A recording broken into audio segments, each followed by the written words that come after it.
Es waren am Ende so viele Ereignisse und Daten. Ich wiederhole nochmal, das ist ja richtig peinlich. Okay, ich versuch's. Ich will auspacken. Jetzt habe ich das Wort benutzt. Die Antwort müsste ich zum Beispiel schuldig bleiben. Ihr könnt ja schneiden. Keine Ahnung.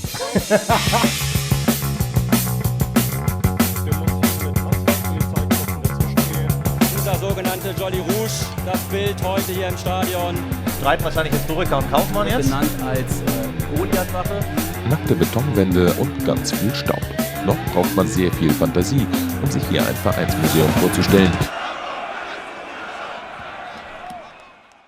Die Idee, ein FC St. Pauli Museum zu etablieren, die ist auch ein Kind des Jubiläums, muss man sagen. Es war dann aber so, dass ein Verlag, Hoffmann und Campe war das, auf den FC St. Pauli zugekommen war. Da hatte jemand mitgerechnet, das war wohl Günter Berg, der damalige Chef. Lasst mal ein Buch machen. Und der damalige Chef der Vermarktung, Thomas Wegmann, hat dann überlegt, wer könnte denn da in Frage kommen. Und da hatte er zwei fröhliche Historiker bei sich sitzen, Michael und mich. Die Geschichte des Vereins hat mich eigentlich sehr früh schon interessiert. Ich habe auch dann das erste Buch, was über den FC St. Pauli, also das erste unabhängige Buch, was über die Geschichte des FC St. Pauli rauskam, von René Martens, ziemlich verschlungen. Das war dann ja auch, das war so Mitte, Ende der 90er Jahre. Neben dem Jubiläumsbuch gab es ja auch eine Jubiläumsausstellung. Die hat Diana Schmies damals kuratiert. Ich war großer Fan von der Ausstellung 2010. Wie viele St. Pauli-Fans eben auch, weil wir haben auf der Mitgliederversammlung auch damals beschlossen, dass wir diese Ausstellung, die auf dem Südkurvenvorplatz war, eben konservieren wollen, am besten im Stadion. Das war ja ein großes Containerdorf auf dem Südkurvenvorplatz, was da errichtet wurde, war wirklich auch sehr beeindruckend. Michael hat auch gleich gesagt, ich will jetzt nach dem Jubiläumsbuch weitermachen mit dem Museum. Die Idee, ein Museum aufzubauen, auch ein Archiv aufzubauen, kam eigentlich bei mir persönlich, also das mit dem Archiv eigentlich durch die Arbeit an dem Buch, wobei ich eben wusste, dass schon damals Dieter Rittmeier, damals noch Obmann der Fußballabteilung, schon sammelte. Dieter war jemand, der schon über bestimmt 20, 25 Jahre immer wieder diese Idee eines Museums in seinem Kopf und seinem Herzen bewegt hat und über 2 Jahrzehnte schon angefangen hat, für das Museum zu sammeln. Bei Christoph und mir war es so, dass wir durch die Arbeit am Jubiläumsbuch Zugang hatten zu vielen ehemaligen Spielern, zu vielen Zeitzeugen, ehemaligen Präsidenten, und die hatten eben alle Material und haben uns das teilweise auch dann überlassen, entweder leihweise oder auch als Schenkung. Ich selber hatte auch schon vorher gesammelt, also ich hatte habe eine relativ umfangreiche Trikotsammlung, ich glaube so um die 300 Stück, das meiste davon jetzt auch schon hier im Archiv, also das lief vorher schon. Aber Michael hatte schon früh auch so Basiskonzepte aufgeschrieben, hat sich dann eben auch besonders viel mit Roger Hasenbein, glaube ich, auch mit Bernd-Jürgen Spieß so unterhalten, um einfach mal einen Förderverein zu gründen. Der Förderverein war so der erste Schritt zum heutigen 1910 e.V. Und damals war noch nicht klar, dass das wirklich ein Betreiberverein wird. Der Förderverein sollte halt erstmal dieses Vorhaben begünstigen, was sich über das Jubiläum herauskristallisiert hatte. Und dann war eigentlich relativ früh die Idee da, dass es eben toll wäre, ein wirklich dauerhaftes Museum zu haben. Und die ganze Thematik bekam dann eben nochmal so einen extra Push durch die Pläne hier ins Stadion, das damals im Neubau begriffen war, eine Polizeiwache reinzubauen. Genau, das erste Mal von der Polizeiwache hat man natürlich irgendwie schon weit vor 2012 gehört. Aber ich glaube, es hat da so ein bisschen die Vorstellung gefehlt. Das Stadion war im Umbau, man hat ja mit der Süd damals begonnen, dann wurde die Haupt gebaut und dann hieß es, da müsse irgendwie am Rande irgendwie eine Polizeiwache rein, wie es ja auch üblich sei. Es gab nämlich eine Infoveranstaltung im Fanladen, wo Sönke als Mitglied der AG Stadionbau mal die Planung für die Gegengrade vorgestellt hat. Das hat mich einfach als Fan interessiert zu der Zeit so. Als solcher bin ich da hingegangen und fand das sehr interessant, was da so alles in Arbeit war, und bin wirklich richtig vom Glauben abgefallen, als ich gesehen habe, was für eine riesige Fläche für diese Domwache da reserviert war. Also ich glaube, bis dahin lief das bei allen so unterm Radar.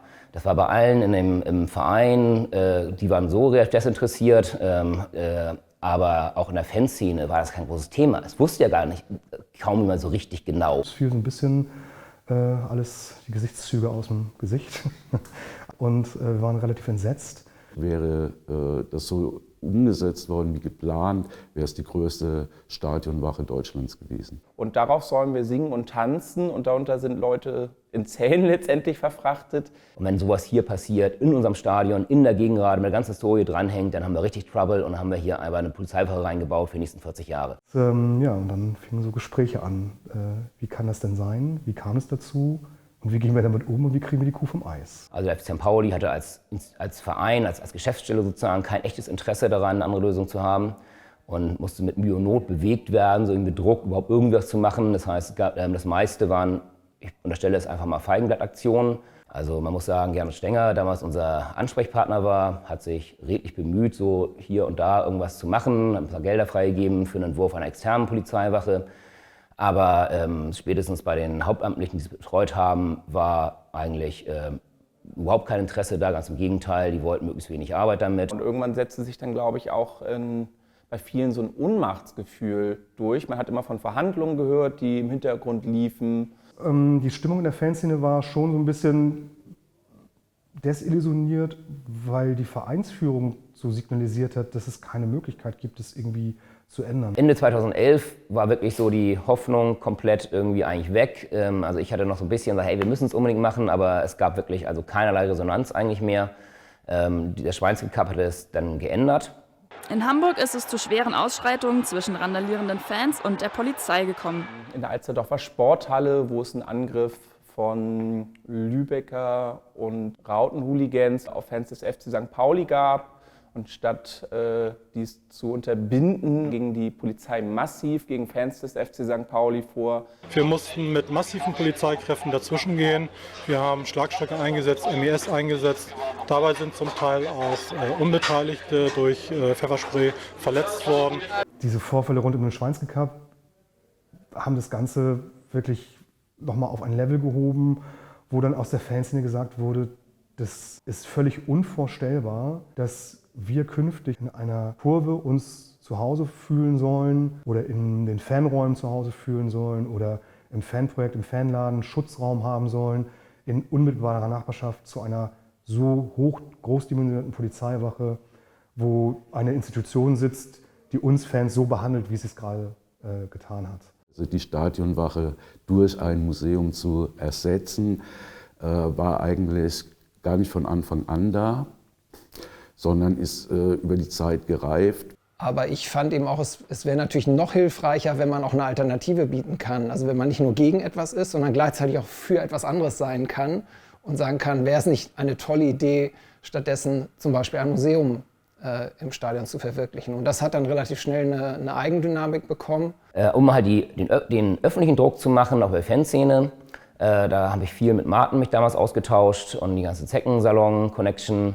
Und dann hat Martin gesagt, so hey, ich rufe ein paar Fangruppen zusammen und dann erzählen wir denen das und dann gucken wir mal, wie wir damit vorwärts gehen. Es war zu einer Zeit, wo wir alle als Fanszene, glaube ich, sehr, sehr gut vernetzt waren. Nach den Jolly Rouge-Protesten oder weiteren Protesten es den Austausch letztendlich gab durch verschiedene Fangruppierungen, sehr eng auf den verschiedenen Tribünen, aber auch zu den ganzen Blogs und so weiter, sodass wir sehr, sehr kurzfristig damals, es war im September, dazu eingeladen haben, nochmal auf dem Paulinenplatz, dass wir uns draußen letztendlich auf dem Paulinenplatz mit ganz vielen Fangruppierungen sehr kurzfristig getroffen haben. Ich weiß noch, wie ich da hingejoggt bin, weil ich wie immer zu spät war und alles dunkel, man hat wirklich kaum Gesichter erkennen können und dann habe ich irgendwie, keine Ahnung, halbwegs, keine Ahnung, muss halt flammend genug gewesen sein, dass zumindest alle meinten, jo, das ist völlig richtig, wir müssen da was machen.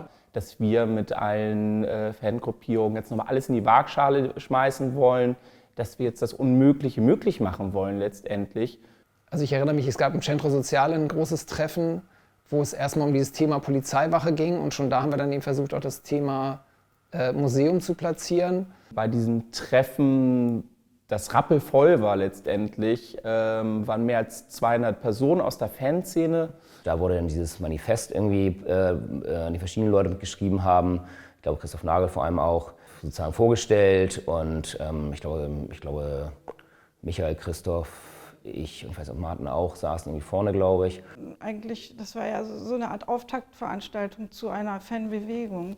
Auch der Slogan, der damals vom Gegengraden Gerd entwickelt worden ist, nämlich der total wichtig, glaube ich, war für auch so einen Erfolg des Protests, nämlich die Goliathwache. Und insofern war dann ja dieser Slogan Museum statt Goliathwache geboren auch, und wurde dann zum Slogan des Ganzen. Und so gesehen gab es letztendlich nur eine Möglichkeit für das Museum, nämlich genau in der Gegengraden, neben den Fanräumen, neben den Fanladen, um hier was ganz Besonderes entstehen zu lassen. Also haben wir versucht, die verschiedenen Interessen rauszukriegen und also einerseits diesen internen Weg zu gehen. Der andere Weg war die Öffentlichkeit, denn erst die Öffentlichkeit sorgt natürlich für den Druck auf alle Beteiligten, auch gerade im FC St. Pauli, wirklich zu sagen, ja, da machen wir etwas. Es gab da ja auch eine Diskussionsveranstaltung in einer Online-TV-Sendung des Abendblatts, Pommes Braun-Weiß hieß die damals. Da waren Sönke und ich dann auch mit dabei. Und da hat der damalige Geschäftsführer Michael Meske auch versucht, dagegen zu argumentieren. Es geht um die Wache, um die Polizeiwache in der Gegengrade, zuletzt jetzt häufig zu lesen oder benannt als Goliathwache. Ein erster Kameraauftritt und ich war sowas von nervös und kam mir sowas von blöd vor. Auf jeden Fall, solange man eine Alternative hat, diese Polizeiwache woanders unterzubringen, macht es mehr Sinn, die Flächen freizuhalten, zu nutzen für den Verein, für den Stadtteil im Zweifelsfall. Verstehe ich. Weil Museen ja nicht selten so richtig viel Geld bringen, oder selten viel Geld bringen, wollte ich sagen. Ich würde mal sagen, Schönes zu haben und du würdest sagen, ein Pflichtprogramm. Genau, für mich ist es eindeutig ein So, Muss okay. und das Wort existenziell finde ich ihm ganz wunderbar. Es ist tatsächlich existenziell. Wenn eine Sache schwierig ist und die andere Sache ist unmöglich, dann muss man die Sache machen, die schwierig ist. Und eine riesige Polizeiwache an der Stelle ist ein Ding der Unmöglichkeit. Die erste Idee war, wir können ja die Domwache aufrüschen, die ist ja schon da. Dann fingen wir an, haben uns als Trümmerfrauen verkleidet, weil wir das irgendwie ganz lustig fanden. Und fing dann an, diese Domwache zu bestücken. Ja, das alles zusammen war dann die Aktion, mehr oder weniger. Und es kamen aber ganz viele andere Fans auch noch. Und der Druck wurde dann natürlich auch immer größer. Also, und ich glaube, ohne diesen Druck von Anfang an wäre das vielleicht auch nichts geworden, sondern stillschweigend eine Wache. Und schnell haben wir auch gemerkt, dass da so eine gewisse Stimmung auch wieder war. Viele aus der Fanszene sich engagieren wollten und so die Stimmung letztendlich auch war, sodass wir dann dazu aufgerufen haben, nochmal die alten Jolly Rouge-Fahnen und so weiter aus dem Schrank zu holen und das Stadion nochmal komplett in Rot zu tauchen beim Heimspiel gegen Aalen. Da konnten auch so ein bisschen die alten Mechanismen aus diesen ganzen Anti-Marketing, Sozialromantiker-Protesten auch wieder aktiviert werden. Viele Leute haben ihren alten Kram mitgebracht. Mit Martin habe ich dann halt organisiert, dass 10.000 oder 15.000 A3-Zettel gedruckt wurden. Nächstes irgendwie hält einem dann 90,3 irgendwie das Mikro fürs Radio vor die Nase und das ganze Stadion mit Rot. Das waren schon einfach also gigantische Momente einerseits, aber halt eben auch wirklich bitter nötig, um auf allen Seiten den Druck zu erzeugen. Sie sehen das auf den Rängen heute, große Präsenz, dieser Totenkopf auf rotem Hintergrund. Sage ich Ihnen schnell, ein Symbol für die Protestbewegung, die es hier und heute gibt. Es geht da um eine Platzierung der Polizeiwache in dieser Gegengerade. Also auch deshalb dieser sogenannte Jolly Rouge, das Bild heute hier im Stadion. Das war dann quasi nochmal so ein richtiger Schub, der gekommen ist. Dann haben Gregor Backes und ich haben dann halt irgendwie haben irgendwie nochmal einen Brief formuliert, bis über die Presse haben wir versucht, auf den Brief über die Presse den Innensenator ranzubekommen, weil eben diese Analyse war, wenn wir irgendwie mit 5 einzelnen Stellen sprechen, dann werden wir von einem zum nächsten geschickt. Jeder sagt, ja, ich würde ja gerne, aber fragt die anderen. Ich habe mich dann rangesetzt eben und habe einfach mit Photoshop stümperhaft irgendwie verschiedene Museumsbereiche in diese meine Architekturpläne aus der AG Stadionbau reingemalt. Und am Ende der ganzen Geschichte hat halt eben Neumann, der Innensenator, gesagt, ja, das Ganze interessiert mich eigentlich überhaupt nicht, aber was ich gut finde hier oder was interessant ist ja echt diese Museumsgeschichte. Ihr habt noch mal ein paar Wochen Zeit, geht doch mal zu eurem Präsidium noch mal hin, sprecht mit denen. Über 1910 e.V. Als eigenständiger Verein sah sich dann der FC St. Pauli durchaus in der Lage, das Ganze zu fördern, sodass dann verschiedene Konstrukte gebaut wurden, was Mietanteile anbetraf, was aber eben auch Baukostenübernahme anbetraf, Umbaumaßnahmen anbetraf, sodass es da eine Win-Win-Situation sich ergeben hat für den FC St. Pauli und für 1910 e.V. Wir dann auch eben ganz schnell hingegangen sind und so einen sehr provisorischen Businessplan mal zusammengebastelt haben, um eben auch da zu zeigen, was das eben auch an Benefit bringen kann und dass sich sowas, wie sowas finanziell eben aussehen könnte und dass sich sowas dann eben eventuell auch rechnet, das Ganze. Und zwar dann klar, wir müssen die Leute interessieren. Da gab es dann so verschiedene Elemente. Wir haben von Anfang an Veranstaltungen gemacht, auch Veranstaltungen, die keine Ausstellungen sind. 25 Jahre Aufstieg oder so. Und ja, da sind wir hingegangen, haben uns das alles mal angeguckt und angehört. Da haben wir also einen Talk gemacht im Clubheim damals. Da waren dann Volker Ippich zu Gast und Dirk Zander, Michael Dahms und so weiter. Wurde sehr gut Besuch auch, wurde auch gut angenommen. Es gab auch noch eine historische Autogrammstunde dazu. Dann war kurz danach, im Juni, war hier auf dem Medienparkplatz, war so ein Fanfest oder so. Und da war auch ein Stand hier vom Museum. Da hatten hier damals, glaube ich, federführend hier Stefan Pries und Gerd Bitzer. Die hatten da so einen Stand, wo man sich fotografieren lassen konnte. Die nächste Veranstaltung haben wir bewusst was ganz anderes gemacht. Das war ein Festival, Fußball und Liebe. Fußball und Liebe, ein Wahnsinns-Event in einer Größe, die ja einfach, finde ich, Wahnsinn war. Christoph Nagel wollte damals die Ausstellung auf der Gegengrade haben, Fußball und Liebe.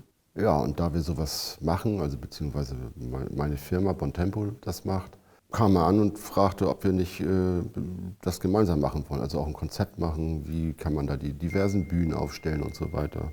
So ein Riesenevent da in der Gegengrade aufzustellen, mit Musik, mit Lesungen, mit sonst was für Events, das ja, hat unheimlich viele Ressourcen gefordert und war aber, glaube ich, am Ende auch ein Riesenerfolg und wie gesagt, auch so ein Ausrufezeichen, was wir gesetzt haben. Ich hatte so meine Zweifel, aber es funktionierte.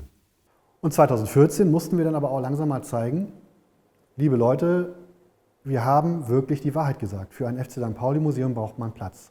Da haben wir dann gezeigt, in der jetzigen Museumsfläche, dass wir eine große Ausstellung auf die Beine stellen können und dass das dann auch wirklich die Leute interessiert. Und diese Ausstellung, die hieß Fuck You Freudenhaus. Fuck You Freudenhaus. Fuck You Freudenhaus. Unter dem Motto Fuck You Freudenhaus zeigt 1910 Museum für den FC St. Pauli e.V. dort zurzeit seine erste große Ausstellung. Dieser Titel, über den wir auch viel diskutiert haben, der hatte, glaube ich, den Hintergrund, dass wir irgendwie ein bisschen ironisch damit umgehen wollten. Dieser Titel Freudenhaus, den man immer wieder aus den Medien bekommen hat, der fast schon ein bisschen genervt hat, wenn alle immer nur von der Kultstätte reden. Was genau die Kicker dort zu sehen bekamen und warum die Wahl auf den Schwerpunkt Millerntor fiel, weiß Michael Pahl, der Vorstandsvorsitzende des Museumsvereins. Weil das ist der Ort, wo das Museum dann später mal stehen soll und sein soll. Und deswegen haben wir gesagt, da machen wir jetzt auch eine Ausstellung über das Millerntor. Die erste Ausstellung im Stadion, übers Stadion, das bot sich an und das war dadurch, dass das Stadion in so einem starken Wechsel sich befand, auch irgendwie an der Zeit. Man hat auch in der Fanszene das Gefühl, dass man mit jeder abgerissenen und neu gebauten Tribüne so ein bisschen, mit jedem Flutlichtmast, der gekappt wurde, verlor man ein Stück von seiner Identität. Also ich glaube, das war genau richtig, dass wir zu dem Zeitpunkt gesagt haben, okay, lasst uns reden und lasst uns den Blick zurückwerfen und in die Zukunft, wo wollen wir hingehen. Ja, Fuck You Freudenhaus, die Stadionausstellung. Die Ausstellung war schon sehr arbeitsreich im Vorwege. Völliges Himmelfahrtskommando, zeitlich und so weiter und in allen Aspekten. Hat viele graue Haare gegeben. Aber also man sieht ja, ne, also das geht ja überwiegend auf Konto des Museums und des Vereins an sich. Wir waren ja alles Leute, die sich noch nicht wirklich gut kannten. Jeder hat natürlich eine andere Auffassung von oder hat ein anderes inneres Bild, wie das hinterher aussehen sollte. Ich fand es schon ziemlich genial, wie man die Ausstellung betreten hat, durch den Spielertunnel mit der Geräuschkulisse noch dazu. Das fand ich eine sehr schöne Idee. Dann ist mir ja direkt in die Raseninstallation gekommen, wo wir tatsächlich echten Rasen auch hatten aus dem Stadion. Der Rübenacker war tatsächlich relativ aufwendig. Das musste man natürlich, der musste ja gegossen werden und das Wasser musste ja nicht rauslaufen, durfte ja nicht rauslaufen. Und das fing an zu welken irgendwann. Da hat auch keiner so richtig mit gerechnet. Ich fand, dass es insgesamt mit sehr viel Liebe zum Detail kuratiert worden war. Und es war so viel Freude auch da, dass wir jetzt das geschafft hatten. Wir haben eine Ausstellung in der Fläche, die für eine Polizeiwache da vorgesehen war. Und es gab tatsächlich, also insbesondere bei der Premiere, gab es Schlangenbildung. Und das, obwohl der Museumsverein, natürlich waren alle eingeladen, alle Vereinsmitglieder, der war damals noch viel kleiner als heute. Und auch da unfassbar, was da an Arbeit geleistet wurde, vor allem, also hauptsächlich ehrenamtlich. Das ist ein Riesenbeispiel dafür, wie viel Engagement möglich ist, wenn man versucht, Menschen zu aktivieren, wenn man ein gutes Thema hat. Also das hat mich von Anfang an, auch damals, wo ich angefangen habe hier, also begeistert, wie viele Leute hier wirklich mit einem Herzblut dabei waren und sind. Und das war für mich also von Anfang an so ein Ding, ja, da willst du Teil davon sein. Und ich war immer total beeindruckt von Sönke, Christoph und Michael, wie groß sie dieses Museum planten. Das war außerhalb ich muss das ehrlich sagen, außerhalb meiner Vorstellung, wie die das Projekt angegangen sind. Und das hat mich schon beeindruckt, was da dann entstanden ist. Also zwischen Fuck You Freudenhaus und Fußball in Trümmern war eine große Zeit des Umbaus. Da wurde die Fläche tauglich gemacht. Da hat insbesondere Sönke unglaubliche Arbeit geleistet. Teilweise war man 6:45 hier, um den Handwerker aufzuschließen. Dann hatte abends noch ein Meeting, war um 22 Uhr wieder raus. Ich bin irgendwann mit einem Glas Wein in der Hand im Bett eingeschlafen. Seit 3 Wochen sind die Bauarbeiten unter der Tribüne in vollem Gange. Die Museumsmacher hoffen im Sommer 2018 Eröffnung zu feiern. Also hier drin sieht es noch wirklich nach einem Rohbau aus, aber bald soll das schon die Hauptausstellungsfläche fürs Museum für den FC St. Pauli sein, Sönke Goldberg. Wie groß wird das Ganze und wie wird es nachher hier mal aussehen? Werden ungefähr insgesamt 700 Quadratmeter werden, von denen halt eben 500, 600 Quadratmeter ungefähr Ausstellung werden. Und ja, wie es genau aussehen wird, das entwickeln wir gerade noch. Am coolsten war, kann man sich heute gar nicht mehr vorstellen, die Weinbar auf der Baustelle, die ganz klein anfing, quasi intern. Und sich dann zur Idee entwickelte. Während wir hier noch ausgebaut haben, war natürlich auch die Weinbar geschlossen. Und irgendwann haben dann ein paar Leute angefangen, dass wir dann so durch den Bauzaun raus dann doch irgendwie das Bedürfnis der Leute befriedigt haben, ein paar Flaschen Wein zu kriegen nach dem Spiel. Hier vorne waren noch keine Glasfront, hier waren Gitter, die mit Vorhängen abgedeckt waren. Also es war ein Rolltresen hier drin, es war ein Kühlschrank da. Noch vor dem Ausbau kamen haben immer wieder Leute dazu, haben geholfen. Ganz besonders wichtig im Rückblick war natürlich, dass Klaus und Regina dazugekommen sind. Habe so die ersten Ausstellungen mir hier angeguckt und dann gab es einen Aufruf vom Museumsverein, dass für die Weinbar, in der wir uns ja jetzt hier befinden, weitere Unterstützung gesucht wird. Und da konnte ich mich nicht zurückhalten. Meine Frau hat zugestimmt, die ja auch mitmacht. Ich muss dazu sagen, ich wollte immer eine eigene Weinbar aufmachen, privat. Da hat meine Frau gesagt, bist du verrückt in unserem Alter. Das war also schon jenseits der 50. Und hier haben wir halt einen gemeinsamen Nenner gefunden, hier zu arbeiten. Wir hätten nie gedacht, dass die Weinbar sich so in der Form entwickelt. Also natürlich wusste man, ein paar Leute trinken da ganz gerne und so. Und war natürlich absehbar, dass es immer ein bisschen nach oben geht. Ich hatte damals angeregt, einen großen Tresen zu bauen. Das hat mich gefreut, dass das hinterher oder dass es bis heute immer noch so steht und auch erfolgreich ist. Ich habe immer gedacht damals, das wird eine tolle Sache, es wird eine Auswirkung haben, ein bisschen Geld bringen und halt das Museum als Anlaufstelle an den Spieltagen irgendwie etablieren. Aber nicht, dass es so wird, dass am Ende 10 Leute hinterm Tresen stehen müssen, und trotzdem kaum herkommen, die Sachen auszuschenken. Muss man einfach mal sagen, ohne diese ganzen Ehrenamtlichen, die hier aus Spaß und aus Freude herkommen, am Freitagabend nach der Arbeitszeit, die hier für die Gäste da sind, weil sie Lust dazu haben, würde das hier gar nicht laufen. Das ist schon die Vorbereitung für das Spiel morgen, die wir hier im Hintergrund hören. Genau, wir waren am Ende mit der Fertigstellung schon ein bisschen unter Druck, weil wir dann auch gleich natürlich eine Ausstellung schon geplant hatten. Und es hat dann auch so wie immer bei uns auf dem letzten Drücker irgendwie geklappt. Zum Glück hatten wir uns also eine wirklich schöne Ausstellung und im Endeffekt dafür überlegt und auch durchgeführt, die aber noch von der Komplexität nicht ganz so groß war, nämlich dann eine Fotoausstellung des Fotografen Thorsten Behring. War auch von diesen sehr schöne Ausstellung, auch gut ab, wie er das ausgesucht hat aus diesen vielen, vielen Fotos. Und dann kam es aber zur ersten Ausstellung, die wir jetzt selber machen. So, und was machen wir jetzt, was ist uns wichtig zu erzählen? Und da war es wirklich ganz schnell klar, wir müssen diese Gelegenheit nutzen, um über den FC St. Pauli im Nationalsozialismus zu erzählen. Das Millerntor-Stadion hieß noch bis Ende der 90er Jahre Wilhelm-Koch-Stadion. Koch war früher Präsident des FC St. Pauli, allerdings einer, der eine Vergangenheit mit dunklen Schatten hatte. Er war Mitglied der NSDAP.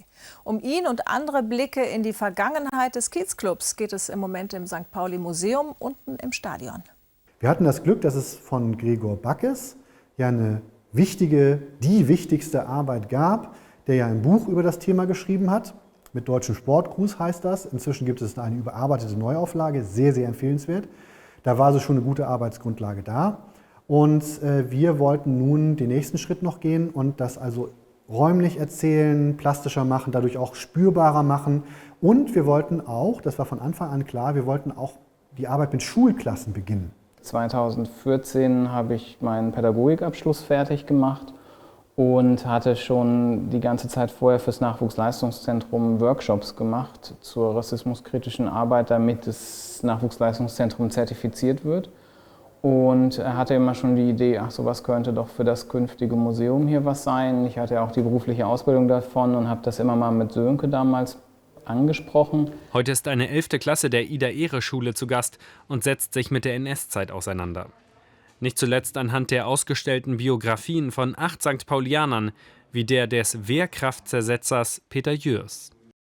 Da liegen also auch die Wurzeln von unserem Projekt BAM Bildung am Millerntor, also auch in dieser Ausstellung, weil Fabian Fritz beispielsweise sich auch damals ganz früh schon eingebracht hat. Die Idee kam eben mit der St. Pauli im Dritten Reich, in Anführungsstrichen Dritten Reich Ausstellung, wo wir angefangen haben, Schulklassen da durchzuführen. Das wurde super gut angenommen. Also wir hatten, glaube ich, während der ganzen Ausstellungszeit an die 100 Schulklassen da. Da hatten wir gar nicht mit gerechnet. Wir haben sogar noch 2 Ehrenamtliche dazugeholt. Wie wichtig auch diese Bildung am Millerntor, diese BAM ist. So, dass auch dieser Gedanke, dieses antifaschistische, dieses Werteverständnis weitergetragen wird. Ich finde, da hat das Museum so einen wichtigen Baustein in diese Fanszene gelegt. Wir nutzen halt den Fußball, um Inhalte zu behandeln. Zum Beispiel gucken wir uns halt Spruchbänder von rassistischen Vorfällen an oder rassistische Fußballwerbung, sexistische Fußballwerbung und diskutieren dann an diesen Beispielen, was das bedeutet, was das mit dem Leben der Schülerinnen zu tun hat. Einer dieser ganz großen Meilensteine des Museums für mich. Ich denke mal, das absolute Highlight war sicherlich der Tag, wo wir die Tür geöffnet haben für die Dauerausstellung. Ausschweifende Feiern in der Küche des alten Clubheims, Barrikaden vor den besetzten Hafenstraßenhäusern und modische Highlights bei der Spielkleidung. Auf über 600 Quadratmetern erleben die Besucher das Kiezbeben in Stadtteil und Verein. Die Verwandlung eines bürgerlichen Fußballclubs zu den selbsternannten Freibeutern der Liga. Ich hatte dieses Wort im Kopf, Kiezbeben, und gleichzeitig war es eine Phase, wo klar wurde, wir gehen jetzt allmählich dazu über, ein richtiges Museum sein zu wollen.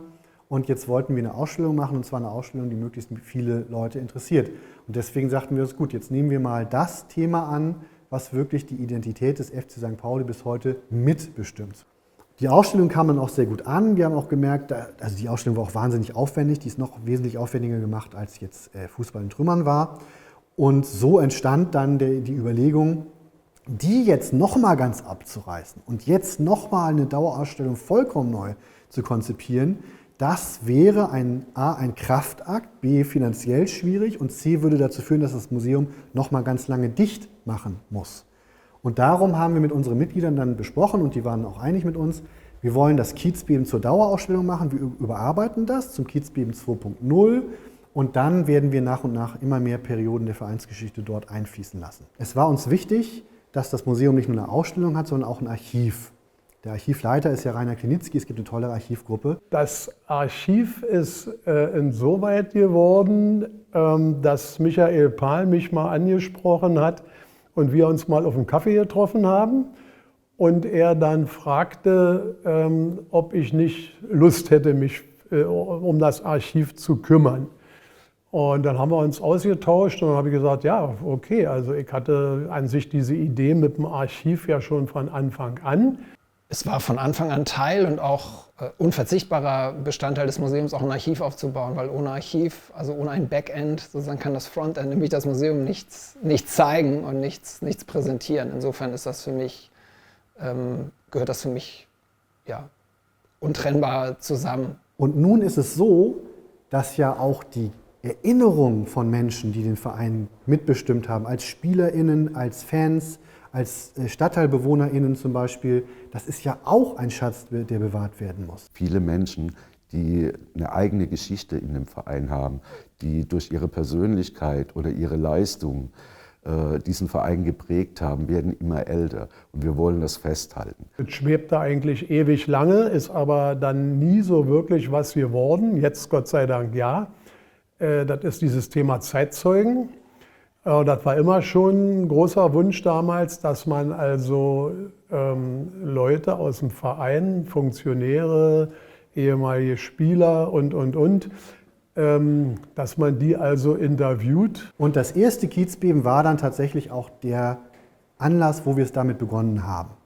Also zusammen mit Christopher Radke und mit einigen weiteren Helfern, die auch Interviews gemacht haben, haben wir dann angefangen, Zeitzeugen-Interviews zu sammeln. Es ist inzwischen ein Schatz aus Hunderten von Stunden Erinnerungen dazugekommen, den wir sowohl für unsere Ausstellung nutzen können, aber auch für das digitale Museum. Und das digitale Museum findet ja zum Beispiel auch auf Social Media statt. Für mich ist das immer noch so ein kleines Wunder, muss ich ehrlich gesagt zugeben, dass das ganze Projekt, also wenn ich mir vorstelle, wie klein wir angefangen haben und eigentlich auch wie nicht hoffnungslos, aber tatsächlich die Hoffnung im Stadion des FC St. Pauli tatsächlich dieses Museum realisieren zu können, war da, aber sie war erstmal sehr klein. Also wir haben über 2 Jahre diskutiert und geplant und dann war der Verein gegründet und dann waren auf einmal die Räume da und dann gab es auf einmal die erste Ausstellung und dann gab es die zweite Ausstellung und es wuchs und wuchs und wuchs. Und ohnehin ist das Museum ja immer, das darf man noch nicht vergessen, ein riesen Gemeinschaftsprojekt,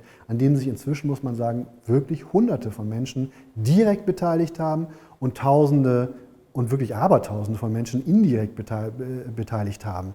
Also allein schon, indem sie vielleicht Schilder hochgehalten haben oder Merch gekauft haben oder einen Wein von uns trinken, uns fördern, spenden. Das ist das Tolle an diesem Umfeld, deswegen ja auch, dass nie eine Leistung einzelner Personen ist, sondern immer eine Leistung, eine Sache, die halt aus dem ganzen Umfeld, aus dem ganzen sozialen Gefüge hier herauskommt und jeder dann halt eben so auf den Schultern des anderen steht. Das ist mein größter Wunsch, weiterhin ein Haufen begeisterter Ehrenamtlicher zu haben. Und ich fand das einen sehr, sehr, sehr schönen Moment, einen sehr, sehr wichtigen Moment für mich irgendwie als Teil der Fanszene, dass so Protest auch funktioniert beim FC St. Pauli, was für mich auch diese Fanszene letztendlich auch immer ausgemacht hat. Ja, dass uns einfach immer allen klar ist, dass es ohne Fanszene nicht möglich gewesen wäre und ein Museum nach meinem Geschmack eigentlich nur ein Museum ist, was auch nach wie vor von der Fanszene genutzt wird. Und was ich sehr cool finde, ist, dass es halt so ein Treffpunkt einfach am Spieltag ist. Also dass es nicht so ein totes Museum ist, wie man es vielleicht von anderen Museen kennt, das dann abends zu ist und dass man hier Wein trinken kann. Schlusswort ist vielleicht, dass ich finde das schon bemerkenswert, wie sich das etabliert hat, dass hier sogar Arbeitskräfte entstanden sind, dass hier Leute also hauptberuflich arbeiten. Ich würde es auf jeden Fall wieder tun, wenn ich wüsste, dass alles so kommt, wie es gekommen ist. Ja, also ich habe das nie bereut, das war großartig. Das war eine ganz, ganz tolle, intensive Zeit. Ich würde es auf jeden Fall wieder machen. Ich würde auch, glaube ich, viele Fehler wieder so machen, weil auch die wichtig waren auf dem Weg. Wenn ich jetzt ins Heute blicke, so wie ich hier jetzt im Museum sitze, dann sind da ja 2 Ausstellungen gleichzeitig zu sehen, 20 Jahre USP und Kiezbeben. Und ich muss sagen, dass das für mich jetzt ein Punkt ist, der mir auch richtig ganz viel Bestätigung und Hoffnung gibt und der mir sagt, das hat sich gelohnt, das zu machen. Hast du noch irgendwas? Möchtest du noch irgendwas sagen zum Abschluss? Nee, ich fand nur ganz wichtig zu sagen, wie ich in diese Fanszene geraten bin. Ja. Und wie wichtig mir das ist, dass wir die Polizeiwache losgeworden sind. Also, es wäre einfach nicht gegangen.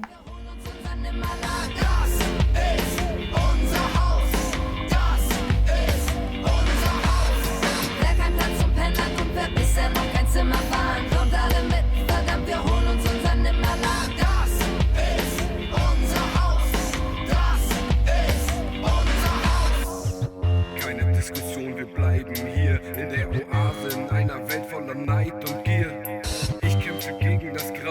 In den Farbrausch, wenn ihr Geld machen wollt, verkauft doch das Rathaus. Ich wohne in der Rap-Etage. Sammel aber auch ein Quatsch hier heute. Ja, das Stadion nicht. Ab 2004 war ich freier Mitarbeiter. Ja, bei St. Pauli saufen geht immer. Jetzt habe ich ganz viel erzählt und du hast eine kleine Frage gestellt, ne? Okay. Okay, dann brauche ich meine Tasche nochmal. Ich habe noch einen Spickzettel. Dann bin ich in die Lehre gegangen, 69. Manche Vollzeitkräfte werden quasi für uns bezahlt, sind auf der Rentenkasse. Nur so nette, tolle Leute kennengelernt. Nein, ich wollte eben auch sagen, Anwesende natürlich ausgenommen. Aber bitte nicht 100% rausschneiden, dann kriege ich Depression. Das war nicht unbedingt zu erwarten bei dem Haufen, der das damals so initiiert hat. Wie gesagt, man kann quatschen, könnte man noch, also jede Menge, aber ich nehme an, ihr habt ja auch noch mehr zu tun. Arrivederci.